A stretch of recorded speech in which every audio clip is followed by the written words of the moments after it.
Halo, berjumpa lagi bersama saya Arif di sini pada pembelajaran bahasa Indonesia. Pada pembelajaran kali ini, kita akan berkenalan dengan teks eksposisi. Sebelum itu, silahkan kamu subscribe dulu kanal YouTube ini ya. Sekarang, mari kita lihat terlebih dahulu arti kata eksposisi.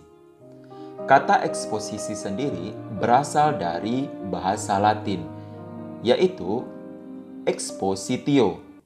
Apa itu expositio? Arti expositio adalah memberitahukan, memaparkan, menguraikan, atau menjelaskan. Secara utuh, pengertian teks eksposisi adalah tulisan yang menerangkan atau menguraikan suatu pemikiran atau masalah yang dapat memperluas pengetahuan pembaca. Jadi, ada 4 kata kunci yang perlu kamu ingat di dalam pengertian teks eksposisi ini, yaitu tulisan, kata yang kedua, menerangkan, yang ketiga, pemikiran atau masalah, dan yang keempat, memperluas pengetahuan.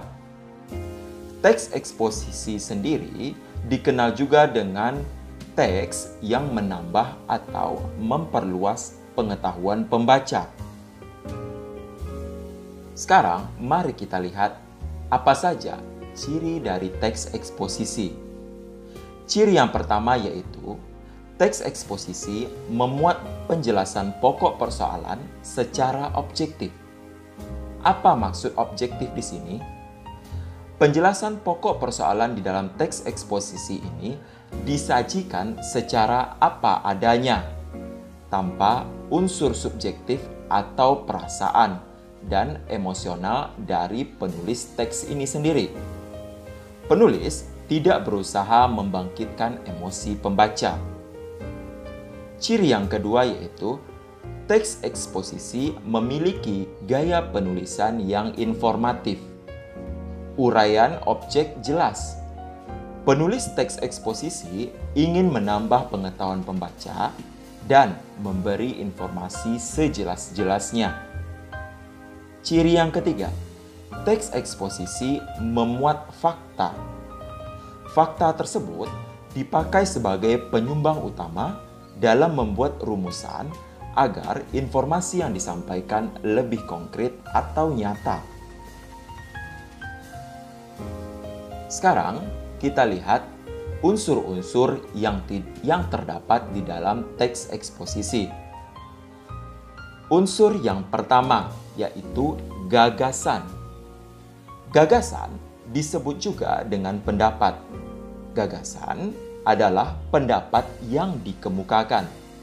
Isinya berupa pernyataan yang mungkin berupa komentar, penilaian, saran, dorongan, dan bujukan.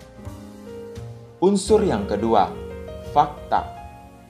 Fakta adalah keadaan atau peristiwa yang merupakan kenyataan, sesuatu yang benar-benar ada atau terjadi. Fakta berfungsi untuk memperkuat gagasan sehingga diharapkan informasi tersebut lebih meyakinkan khalayak atau pembaca.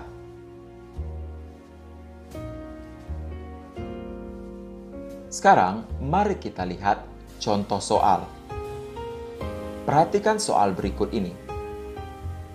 Paragraf di bawah ini yang mencirikan teks eksposisi yaitu pilihan yang pertama, A. Ham-ham adalah nama hamsterku. Ham-ham memiliki bulu yang sangat lebat, berwarna coklat belang putih. Ia sangat suka memakan biji bunga matahari. Setiap hari, ia selalu menggangguku dengan cicitannya yang menggemaskan. Pilihan yang kedua. Marilah kita bersama-sama bersyukur kehadirat Allah Subhanahu wa Ta'ala, Tuhan yang Maha Esa. Karena atas karunia-Nya kita dapat menghadiri sidang bersama Dewan Perwakilan Rakyat dan Dewan Perwakilan Daerah Republik Indonesia untuk memperingati 73 tahun Indonesia merdeka. Pilihan yang ketiga. Pada suatu hari, terjadilah kelaparan di sebuah pulau yang penduduknya kebanyakan dihuni oleh para harimau. Mereka sangat kelaparan, karena semakin hari tidak ada hewan yang dapat mereka mangsa. Pilihan yang ketiga.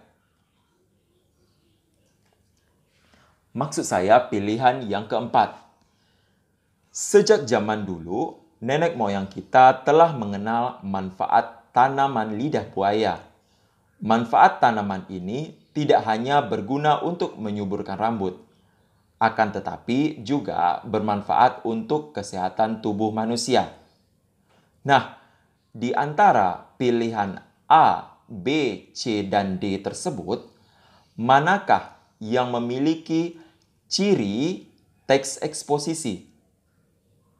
Ingat, teks eksposisi adalah teks yang mengemukakan atau menguraikan pemikiran atau masalah dengan tujuan untuk memperluas atau menambah pengetahuan pembaca. Menurut kamu, dari pilihan A sampai D tersebut, mana yang merupakan teks eksposisi?